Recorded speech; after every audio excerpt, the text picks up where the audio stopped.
So hey guys, welcome back to the fake club and अस्सलाम वालेकुम। कैसी हो सब? ठीक है ना?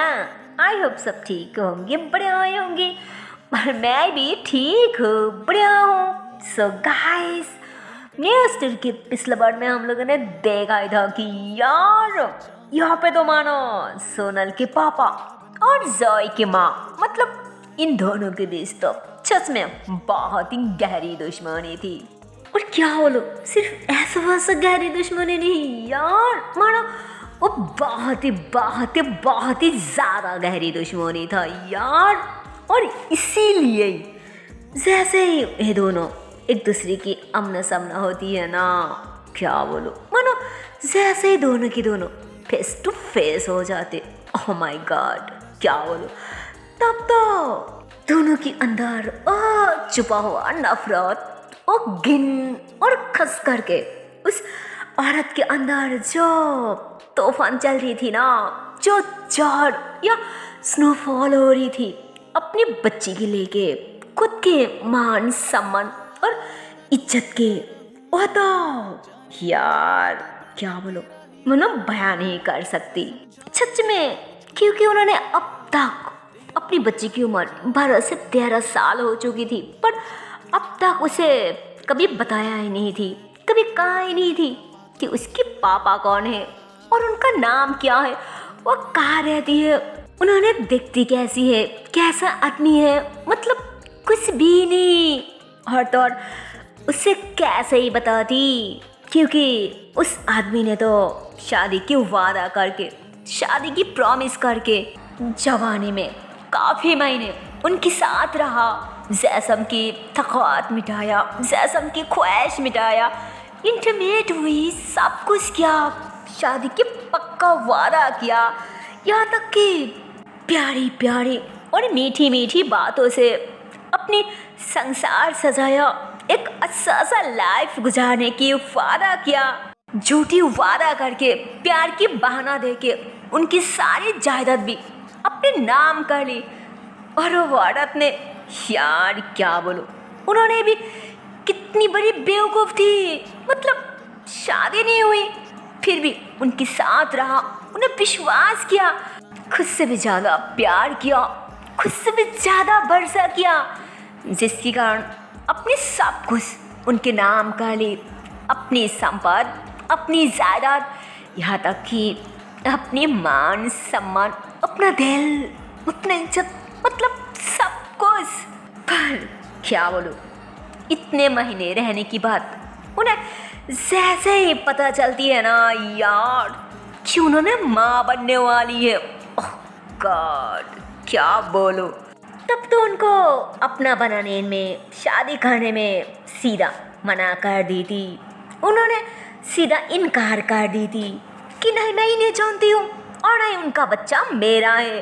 और तो और मैंने इन्हें कोई वादा भी नहीं किया कि मैंने इनको शादी करूँ, मैं उन्हें अपनी बीवी बनाऊँ, ऐसा कभी नहीं किया। और वैसे भी मैं शहर की इंसान हूँ, शहर में रहती हूँ, तो शहर की इतनी अस्सी सी, इतनी खूबसूरत सी लड़कियों को छोड़ के यहाँ गांव की इस तरह बाजार की 2 टकों की औरत को क्यों शादी करो?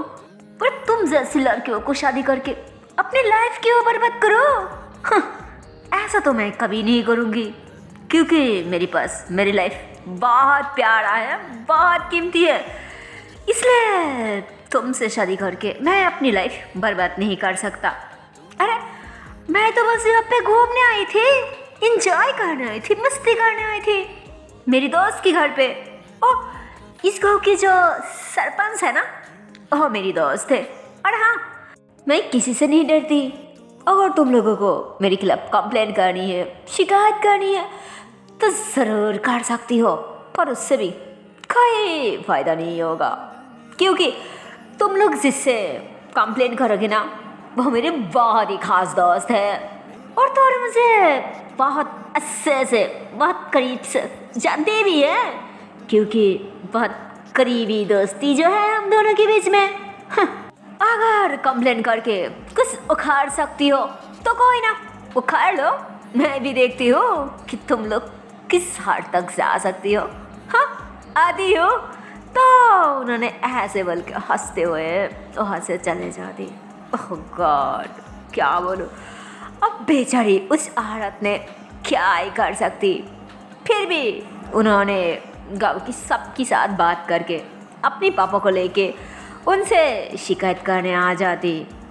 अपनी होने वाली बच्ची की पिता होने की दवा करती, अपने आप को उनकी पत्नी दवा करती और खुद की होने वाली बच्ची की पहचान मांगती, अपनी बच्ची की हक मांगती। ये भी बताती कि इस होने वाली बच्ची की बाप यही है, आपकी दोस्त, इसी की खून है मेरी बच्ची के अंदर, यही है जो मेरी सब कुछ बर्बाद कर दिया, सब कुछ तहस-नहस कर दिया। पर क्या बोलो यार, उन्होंने तो ऐसे ही रोते हुए अपनी बात कह ही जा रही थी, पर क्या ही फायदा। उन्होंने तो सबके सामने एकदम से इन्हें इनकार कर दी थी कि ना मैं इन्हें जानती हूँ और नहीं इनके साथ मेरा कोई संबंध है, मेरा कोई रिश्ता है, तो फिर उनकी होने वाली बच्चा मेरा कैसे हो सकती है। अरे तुम लोग गाँव के अनपढ़ गंवार हो, पता नहीं किसके साथ कांड कर ले, किसके साथ क्या क्या किया, किसके साथ सोया, किसके साथ घुमा, किसके साथ उठ बैठ की, किसके साथ, ओह गॉड। और हाँ भाई, हो सारी इंजाम उस पर डालने के लिए मेरे खिलाफ गंदा इंजाम लगाना चाहती हो, मेरे खिलाफ कंप्लेन करना चाहती हो, शिकायत करना चाहती हो। और किस लिए? हाँ बोलो, किस लिए? पैसा के लिए? छोचा शहर में रहती है, पैसा वाला है, अमीर है, तो अगर कुछ ऐसा वैसा गंदा इंजाम डाल के अगर उससे आप फंसा सकती हो तब तो शायद काफ़ी सारी पैसा मिल जाएगी, है ना। तो मौके पे चाका मार लेती हूँ, अच्छा खासा पैसा कमा लेती हूँ ताकि बाकी ज़िंदगी अच्छे से गुजार जाए, है ना। हाँ, क्या बोलूँ।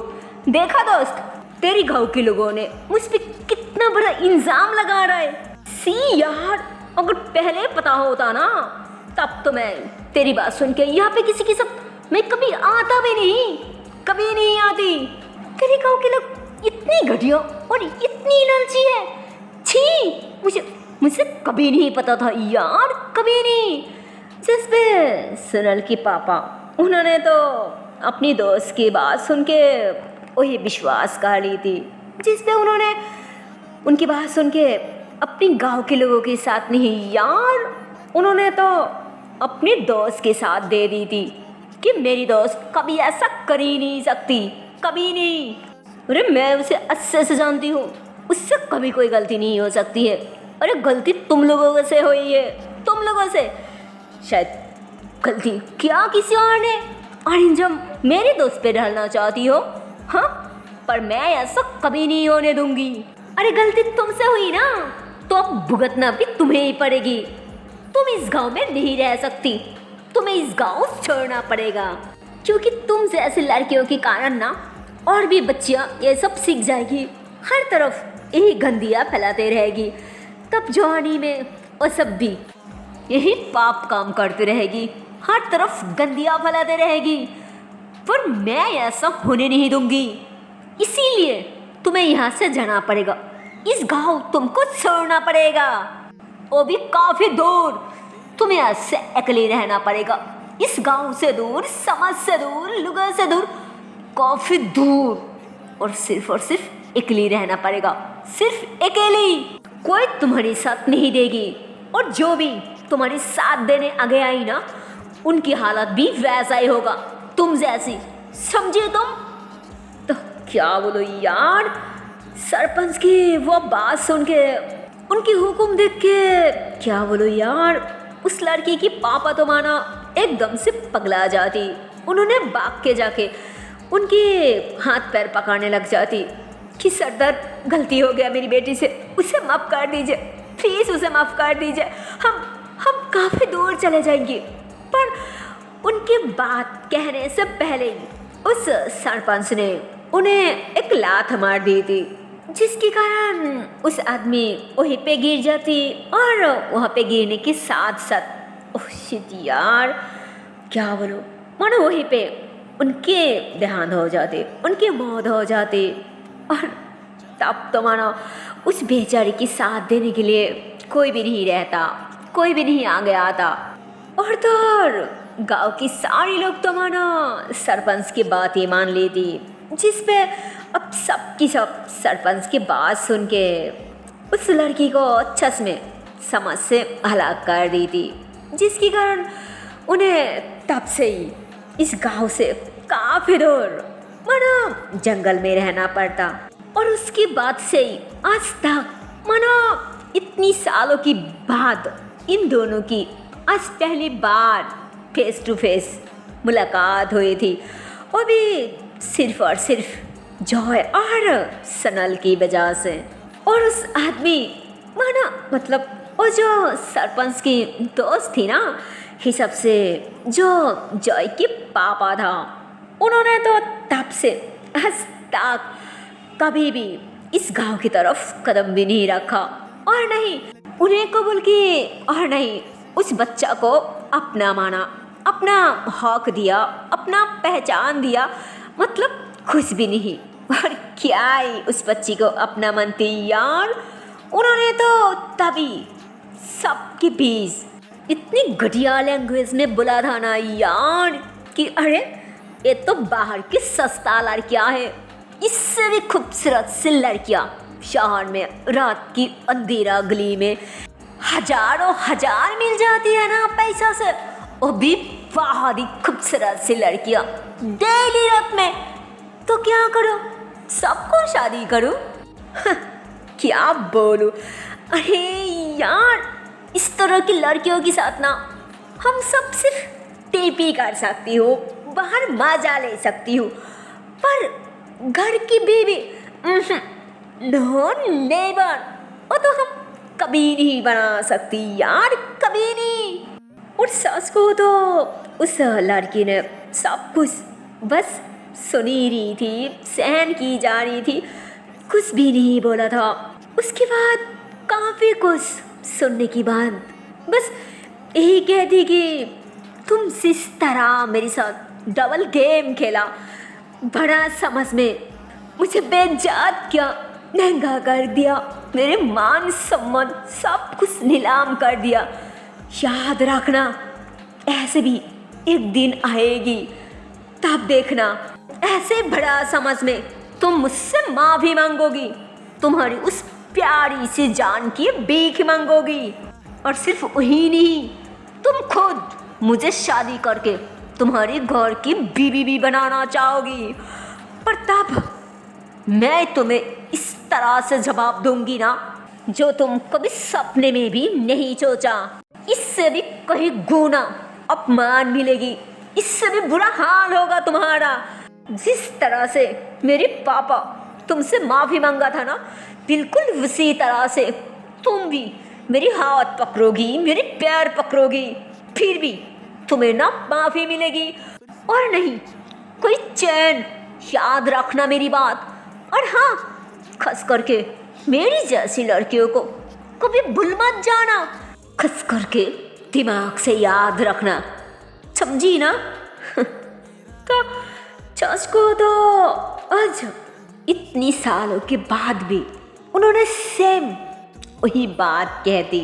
मतलब क्या बोलो, इतनी दिनों के बाद भी सुनल के पापा जब उन्हें इस तरह से फिर से वैसा ही अपमान करती है ना कि तुम खराब हो, नहीं तुम्हारी इज्जत है और नहीं सम्मान, और तो और तुम आज तक कभी किसी को यह भी नहीं बता पाया कि तुम्हारी उस बच्चा की बाप कौन है, उसका नाम क्या है, तो फिर हो गया ना तुम्हारी वो बच्चा नाजायज। और तुम्हारी बड़ी मोरी क्या है बोलो, अरे तुम तो वाकई बाजार की गंदा चीज हो, गंदा सामान हो, तो फिर पछताने के लिए कौन ही तुम्हें अपना घर ले जाएगी।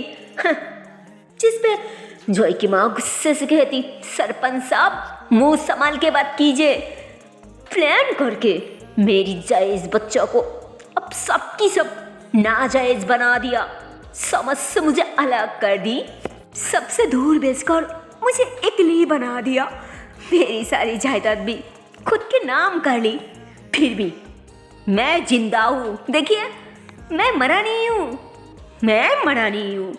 देखिए ना, सर झुकाकर, सर नीचे करके नहीं, और तो और आपकी आंखों में आंखें डाल के कह रही हूँ, जिन बच्ची को आज आप ऐसे चिल्ला चिल्ला के नाजायज और बेवारिश कहा ना, याद रखिएगा, ऐसा भी एक दिन आएगी जिस दिन वो बच्चा खुद उसके बाप की सिर्फ नाम नहीं, उसकी बाप की पूरी खानदान में डोर निकालेगी। मेरी बात अच्छे से याद रखना। तो इतने में ही उन्होंने भी गुस्से से कहती, बस बहुत हो गया, अब चुप कर जाओ, और नहीं तो मुझसे बुरा कोई नहीं होगा। और वैसे भी उस बच्चे ने ढूंढेगी, किसे ढूंढेगी? हाँ, कौन से बाप को ढूंढेगी? उसकी बाप की तो मतलब उसकी असली बाप की तो कोई पहचान ही नहीं है ना। तो फिर और तो तुझे भी तो नहीं पता ना कि आखिर उस रात ने तू मजा लूटी तो लूटी किसके साथ, रात गुजारी किसके साथ, सोया किसके साथ? हाँ, क्या तुझे पता है या फिर वो भी भूल गई? तो वहाँ से ही उन्होंने थोड़ा हंसने लग जाती, जिस पे जॉय की माँ गुस्से से कहती, सरपंच साहब, जॉय की बाप कौन है और उनका नाम क्या है? ये बात जैसे मैं जानती हूँ, बिल्कुल वैसे ही आप भी जानती है। जिस पे अब उन्होंने सीधा मना कर दी थी कि नहीं नहीं नहीं, मैं किसी को नहीं जानती, मैं कुछ भी नहीं जानती। वैसे कोई नाजायज वो बारिश बच्ची कौन है, उसकी पहचान क्या है, मैं कैसे जान सकती हूँ? मुझे कैसे पता होगा? मुझे कुछ नहीं पता, मैं कुछ नहीं जानती। और वैसे भी गलत तुम हो, गलती तुमसे हुई, पता नहीं किसके पाप की गंदगी तुम मेरी इतनी भूला वाला दोस्त पे डाल रही हो, उसे बचाना चाहती हो। शादी की इजाजत तुमने दी, तुमने उसे मुसीबत में डाला, उसकी लाइफ बर्बाद करने की कोशिश की, पर मैं मेरी दोस्त के साथ ऐसा कुछ बुरा होने नहीं दूंगी। वैसे तुम कैसे कह सकती हो कि उस बच्ची पे मेरे दोस्त की खून है और मेरे दोस्त की बच्ची है? क्या तुम कोई प्रूफ दे सकती हो, कोई सबूत दे सकती हो? हाँ, नहीं ना, तो फिर मैं कैसे मान लूं कि वो मेरे दोस्त की बच्ची है, मेरे दोस्त की औलाद है? हाँ, बोलो, कोई ना कोई प्रूफ तो तुम्हें देना ही पड़ेगा, और नहीं तो तुम्हारी वो बच्चा सारी जिंदगी नाजायज ही रह जाएगी, समझी तुम? हाँ, तो उनकी बात सुन के जॉय की माँ कहती, हाँ, क्या बोलो? अच्छा ये बताइए, क्या आपका पिता कह सकती थी कि आप उन्हीं की औलाद थी या फिर किसी और? तो उन्होंने ऐसे कह रही थी, पर तभी उन्होंने वो सुनल के पापा की तरफ नोट कर दी, तो उन्होंने गुस्से से जॉय की माँ को दिखने लग जाती, जिस पर उन्होंने कहती, वेट, इतनी गुस्सा क्यों कर रही है? गुस्सा मत कीजिए, हाँ, छोड़ देती हूँ। अच्छा ठीक है, पहले आप ये बोलिए, क्या आप कह सकती है कि आपकी वो बेटी पे किसकी खून है? आप कैसे मान ली कि वो अपी की वो औलाद है, उस पे अपी की खून है? हाँ, किसी और की भी तो हो सकती है कि नहीं? ओह माय गॉड, क्या बोलो? जॉय की माँ के हिम्मत का दाद देना पड़ेगा। मतलब उन्होंने सुनल के पापा के सामने बात कह दी थी, जिस पे उनको बहुत ही ज़्यादा गुस्सा आ जाती और गुस्से से राख के दीवार पे एक मार दी थी कि खबरदार कह रही हूँ, अगर मेरी बीवी और बच्ची के बारे में ऐसी गंदी बातें दोबारा बोला भी तो तुम्हारी साथ कुछ भी अच्छा नहीं होगा, समझी ना?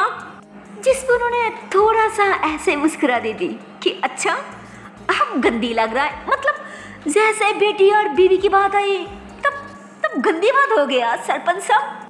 पर अब कब से मेरी बच्ची को नाजायज कहा जा रही है, मुँह से गंदी बात कहा जा रही है, तब आपको बुरा नहीं लगा?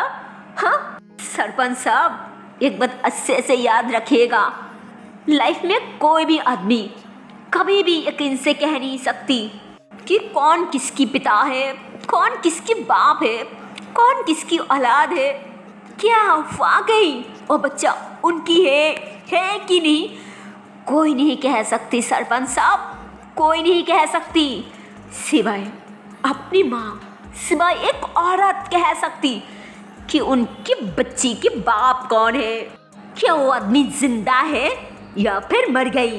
बिल्कुल वैसे कह सकती हूँ, अरे मैं माँ हूँ उसकी, मैं भी कह सकती हूँ, मैं भी जानती हूँ कि मेरी बच्ची के बाप कौन है।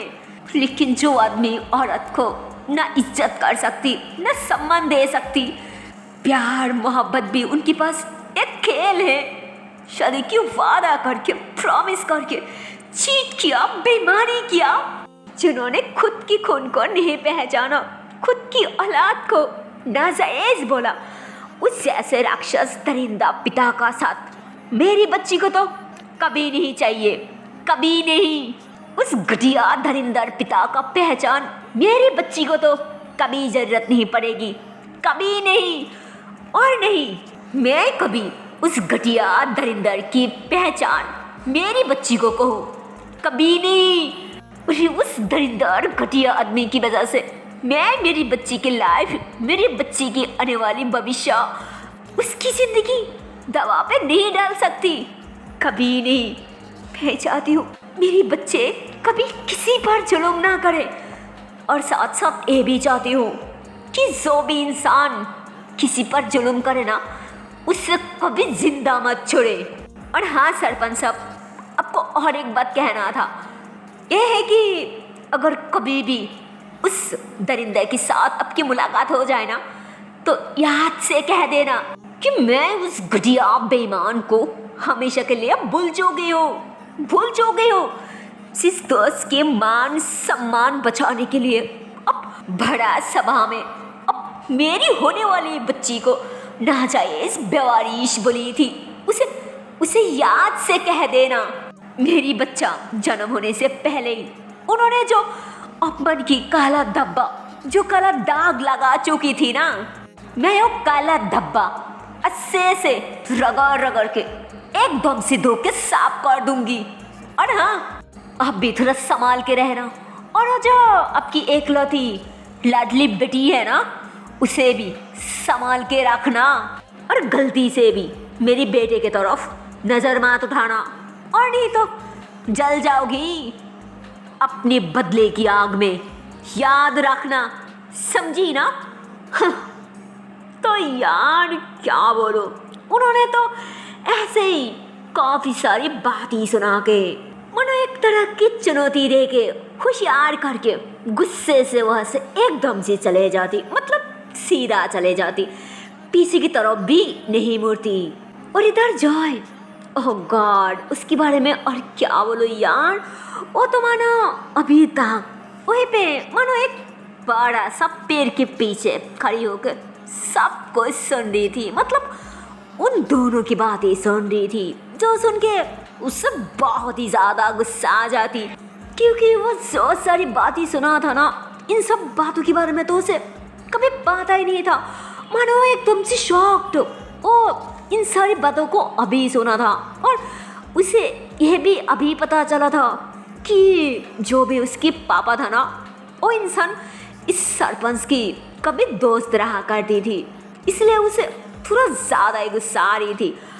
पर फिर भी वो कुछ नहीं कहती, वो खुद को कंट्रोल करती और चुपचाप वही खड़ी होकर सब कुछ आराम से सुन रही थी। और इधर सोनल की पापा भी, मतलब उन्होंने भी शॉक्ड हो जाती कि इनकी हिम्मत तो देखो, मेरी घर आके मुझे सलाह देना चाहती है, मुझे चुनौती दे रहा है, साली गंदी घटिया औरत। अच्छा हुआ कि चले गई, और नहीं तो गुस्से में पता नहीं मैं ये क्या कर जाती। क्या बोलो।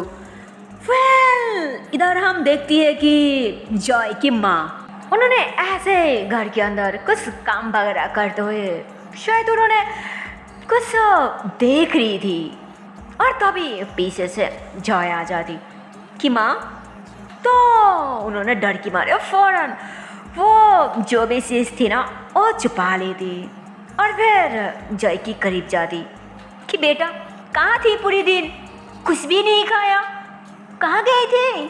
तो उन्होंने ऐसे बोल के जॉय की सार पे हाथ रखती, उसके बालों को ऐसे ही सहलाने लग जाती।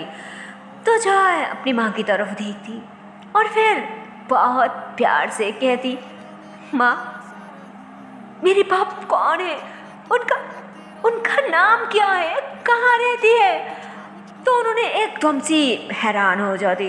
उन्होंने फौरन अपनी हाथ हटा ली थी और दूसरी तरफ घूम के कहती, तेरी बाप नहीं है, उन्होंने मर गई है। तो जॉय कहती, फिर तो शायद सरपंच सब की बात ही सही निकला है ना, कि मैं नाजायज़ हूँ, बेवरीश हूँ। मेरी ना कोई बाप की पहचान है और ना ही उनका नाम पता है। ओह माय गॉड, क्या बोलो।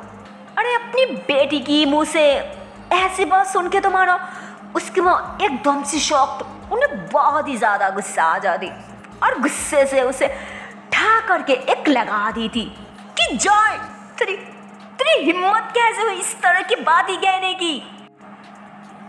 तो जॉय गिर जाती और रो दी थी और रोते हुए वो खड़ी होती कि मारनी है ना, और मारो माँ, और मारो, जितनी दिल करे उतना मार लो और मार लो और मार लो। पर फिर भी मुझे जानना होगा, मुझे जानना होगा कि मेरी बाप कौन है, उनके नाम क्या है, उन्होंने कहाँ रहती है। मुझे सब कुछ जानना है, मुझे सब कुछ बताना पड़ेगा आपको, मुझे सब कुछ बता दो माँ, मुझे सब कुछ जानना है, वो भी सच, कि मेरी बाप कौन है, उनका पहचान क्या है, उनका नाम क्या है, या फिर सच में मैं कोई नाजायज हूँ। बोलो माँ, बोलो। ओह गॉड, क्या बोलो। अब तक तो मानो उसे ज़्यादा कुछ मालूम ही नहीं था, ज़्यादा कुछ पता ही नहीं था, पर उसे जैसे कुछ थोड़ा सा क्लू मिल चुकी थी ना, तब तो मानो वो एकदम से पागल हो चुकी थी कि अब तो मुझे सब कुछ जानना ही पड़ेगा कि कौन है वो दरिंदा इंसान जो मेरी माँ की जिंदगी इस तरह से बर्बाद कर दी, तबाह कर दी। मैं तो उसे नहीं छोड़ूंगी, मैं उसे नहीं छोड़ूंगी। बस एक बार वो मुझे मिल जाए, मैं उसे जिंदा जला दूंगी। और इधर उसकी माँ, उन्होंने तो ये बात सुन के मानो गुस्से से अब अपनी बच्ची को और ज़्यादा पिटने लग जाती, और ज़्यादा मारने लग जाती, उसे बहुत ही ज़्यादा मारने लग जाती यार। वो भी गुस्से से रो रो के कि तू भी मुझ पे शक किया, मुझे गंदा बोला, सारी गलती मेरी थी, मैं गलती क्या था, खुद की बच्ची, मैं तुझे इतनी मुश्किल से बड़ा किया और तू खुद को नाजायज कह रही है, हाँ? क्या बोलूं बेटा, तूने भी कितना बड़ा पुरस्कार दिया तेरी बाप की तरह।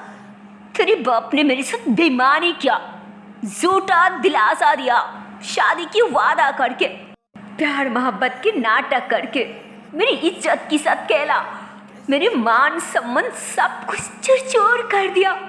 और फिर पता नहीं कहाँ चुप गई, सरपंच ने अपमान करके गांव से निकाल दिया, सबसे दूर कर दिया मुझे, सिर्फ वो एक घटिया इंसान ने। और अब तू भी मुझे गंदा कह रही है। माँ होने की कितना बड़ा सम्मान मिला मुझे, है ना, जो बच्ची के लिए मैंने अपनी सब कुछ खो दिया, और आज वही संतान ने मुझे अपमान कर रहा है, मुझे गंदा कह रहा है, सारे ब्लेम मुझ पे डाल रहा है। हाँ, इतनी अच्छा सरप्राइज देने के लिए शायद मैंने तुझे जन्म दिया था, है ना बेटा। अरे बेटा और बोल ना, और बोल, गंदी औरत, क्या बोलूं, तेरी जो दिल चाहे, जो कहने की दिल करे तो ओ बोल दे मुझे बेटा, ओ बोल दे, मैं तुझे कुछ नहीं कहूँगी बेटा, मैं तुझे कुछ नहीं कहूँगी, कुछ नहीं कहूँगी, कुछ नहीं कहूँगी।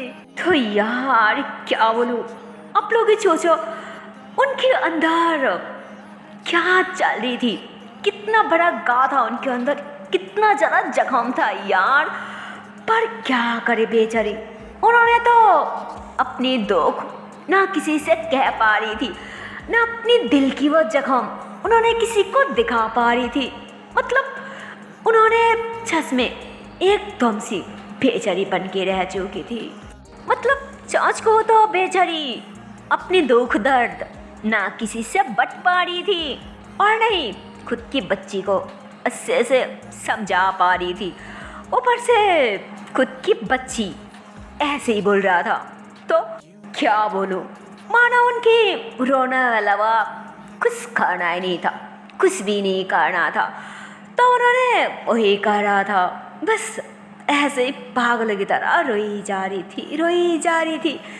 जिस पे जॉय ने भी अपनी माँ के करीब जाती, उनके हाथ पकड़ती, उनकी फेस को अपनी तरफ करती कि माँ रो मत, मुझे अच्छा नहीं लगता तुम्हारा ये रोते हुए चेहरा, प्लीज ना माँ, और आंसू तो पूछो, देखो मुझे रोना आ रहा है, प्लीज मम्मा रो मत, प्लीज देखो मुझे भी रोना आ रहा है, मैं भी रो दूँ माँ, प्लीज कह रही हो ना, रोना बंद करो प्लीज रोना बंद करो, और आंसू पोछो। तो जॉय ने ऐसे ही रोते हुए अपनी मम्मा का आंसू पूछती थी कि प्लीज तुम एक बार बता दो माँ, एक बार बस बता दो कि उनका नाम क्या है, उन्होंने कहाँ रहती है, बता दो माँ, सिर्फ एक बार बता दो, फिर देखना, एक बार बता दो माँ, सिर्फ एक बार कि उस आदमी का नाम क्या है और तो उन्होंने कहाँ रहती है, और क्या सच में उन्होंने सरपंच की दोस्त थी, और अगर सच में उन्होंने सरपंच के दोस्त थे तब तो मैं उससे कभी नहीं छोड़ूंगी, कभी नहीं, मैं उसे जान से मार दूंगी। तो ऐसे बोल के तो मानो जॉय ने और ज़्यादा रोने लग जाती। यार क्या बोलूँ, मतलब बेचारा माँ की तरह ही एकदम से असहाय था, बच्चा था, माँ अलावा कोई नहीं था। इसलिए कभी जॉय माँ की सहारा बन रही थी तो कभी उसकी माँ अपनी बेटे का सहारा बन रही थी, और इधर उसकी माँ भी, मतलब क्या बोलूँ, ये दोनों ही माँ बेटा बहुत ही ज़्यादा रो रही थी यार, एक दूसरे को पकड़ के, जिसमें उसकी माँ अपनी बेटी की बात सुन के उसे एकदम से अपनी सीने से लगा लेती और अपनी बेटे को अच्छे से समझाती कि नहीं बेटा, नहीं, ऐसी तो मत बोल, समझ ले वो घटिया इंसान हमारी ज़िंदगी से मर चुकी है, ऐसा कोई इंसान हमारी ज़िंदगी में कभी थी ही नहीं, और सच में वो इंसान हमारी कुछ नहीं लगती, सिर्फ तू मेरी जीने की सहारा है, तू मेरी जीने की बचाए है, तू अलावा मेरा कोई नहीं है बेटा, मेरा कोई नहीं है, मैं अकेली हो जाऊंगी, अगर तुझे कुछ हो गया ना तब तो मैं मर जाऊंगी, मैं जी नहीं पाऊंगी बेटा, मैं जी नहीं पाऊंगी। अब चुप हो जा बेटा, अब चुप हो जाओ। हाँ, तो उन्होंने ऐसे बोल के रोते हुए अपनी बेटे को अपनी सीने से लगा ली थी कि तू अलावा ऊपर वाला से मैं कभी कुछ नहीं मांगा, और नहीं मैं कुछ मांगूंगी तो कुछ समझ कर बेटा, और हाँ, मुझे छोड़ के कभी दूर मत चले जाना बेटा, याद रखना, तब मैं मर जाऊंगी। हाँ, तो उन्होंने ऐसे ही अपनी बच्ची को बहुत प्यार से समझाती और फिर उसे पानी पिलाती, उसके हाथ मुंह भी अच्छे से साफ कर देती और फिर उसे कुछ खाना पीना भी खिला देती और फिर बेड पे लेटा देती। उसके बाद उन्होंने भी, मतलब खुद भी अपनी बेटी के साथ ही लेट जाती और सोच को तो उन्होंने अपनी औलाद को करीब पाके थोड़ा सुकून से सो जाती। पर जॉय सोच को तो माँ के लिए सोया तो था, बट बेचारा को नींद ही नहीं आ रही थी। वो आंखें बंद करती, पर वो ऐसे आंखें बंद करती है ना, ओह गॉड, क्या बोलो, मानो तभी उसकी कानों में वह बातें सुनाई देने लग जाती जो उस सरपंच ने कहा था कि तू नाजायज है, बेवरीश है ना, तेरी बाप का कोई नाम है और नहीं कोई पहचान, तू नाजायज है, तू नाजायज है। मतलब एक ही बात उसे बार बार घूम फिर के सुनाई दे रहा था, बार बार। बेचारा घबराहट के मारे एकदम से उठ के बैठ जाती और अपनी माँ की तरफ देखती तो देखते कि उसकी माँ तो उसके ऊपर हाथ रख के ऐसे सुकून से सो रही है। और तभी अचानक उसे याद आ जाती, मतलब उसकी माँ उसे देख के शायद कुछ छुपाया था ना, तो अचानक उसे याद आ जाती। इसलिए वो क्या है और देखने के लिए, उसके बारे में जानने के लिए कोशिश करती। तो उसकी माँ तो बेड पे ही एक साइड पे वो छुपा के रखा था। तो थोड़ा ढूंढने के बाद मिल जाती। और क्या बोलो, वो तो एक चिट्ठी था। तो वो देखती और क्या बोलो भाई साहब, वो तो उसी घटिया इंसान की एक छोटी सी चिट्ठी थी जिस पे उस घटिया आदमी ने उसकी माँ को कुछ गंदी गंदी वर्ड में शायद कुछ लिखा था, कुछ कहा था कि तुम जैसे औरत बाहर के बिस्तर पे अच्छा लगती है, वहीं पे सूट करती है, किसी के घर पे नहीं, और नहीं मेरी जैसी आदमियों के साथ। इसलिए उसकी बात तुम्हारा ठिकाना है और जंगल, और मेरा ठिकाना है तो शहर में, मेरा महल। समझे तुम? चलो अब निकलो, तुम तुम्हारा ठिकाना पे और मैं मेरी महल में। Okay bye. तो क्या बोलो यार, वो चिट्ठी पढ़ने के बाद तो मानो जय को बहुत ही ज़्यादा गुस्सा आ जाती यार अपने बाप पे, जिस पे वो घुट घुट के रोने लग जाती और उस चिट्ठी को अपनी जेब में डाल लेती और बस ऐसे लेटे लेटे रोते हुए और बस सुबह की वेट करने लग जाती कि कब सुबह होगी और मैं उस सरपंच से बात कर पाऊंगी। तो वो ऐसे ही सोचते हुए सो जाती। सो हे गाइस, इसके आगे की पार्ट देखते हो नेक्स्ट वीडियो पे और देखते हो इसके आने वाले पार्ट में क्या होगा। तब तक के लिए टाटा बाय बाय। पर जाने से पहले एक छोटी सी रिक्वेस्ट है यार, अगर वीडियो को अभी तक लाइक नहीं किया, शेयर नहीं किया तो किस बात की देरी है यार, जल्दी से लाइक कर दो, शेयर कर दो और चैनल को कर दो subscribe. Okay tata and bye bye. So take care guys, bye bye.